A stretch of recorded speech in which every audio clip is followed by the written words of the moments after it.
plans for comprehensive immigration reform. When I first looked at this and when I read this Washington Post article, the first question I had is how common is a report like this? If this is something that's common and maybe routine, perhaps there is a reason why it could easily be overlooked if they're receiving a ton of them.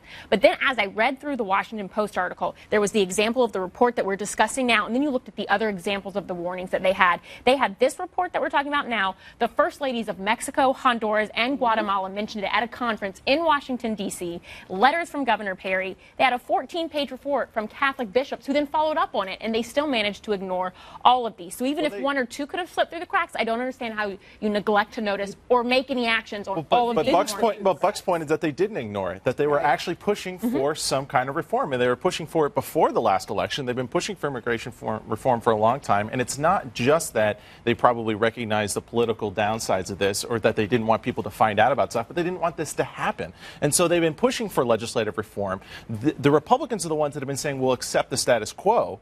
That requires us to assume that comprehensive immigration reform, as it was proposed, would have fixed it. Right, which it wouldn't have. But the idea that we couldn't have some kind of better than the status quo is, I think, the issue. The issue is, do Republicans want the status quo or some kind of reform? I'm not a huge supporter of exactly what the president's putting forward. I'd love to ask Chief Mijares this, because what you're asking is what is causing this problem, and therefore how can we solve it? So, Chief, I'll put this to you. In your research, as you're interacting with these unaccompanied illegal minors, do you see a push or a pull factor in why these numbers have exploded? Many are pointing to the fact that violence in some of these countries has exploded, and they're essentially refugees. Others are suggesting they see the magnet, they see the draw, the pull to come to this country. What are you finding?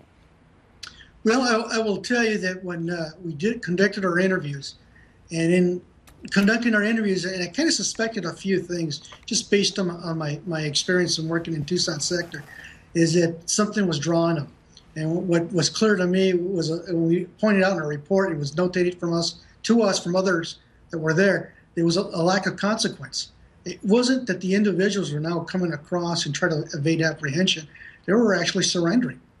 Knowing that there was not going to be an administrative consequence. If we're going to talk about the motivations of the administration, we also have to remember that you brought it back to the election cycle, which is very important. And then after that, though, while they were pounding the drum for comprehensive immigration reform, which means a pathway to citizenship for people who are here illegally, they were always saying the border was secure. Right. And it's very hard to make that case when you have a huge spike in unaccompanied minors. And they knew that it wasn't, and they didn't care because they figured that they could skirt around it and put some of these things in place a little bit, as we saw, to possibly alleviate that. But it's obvious.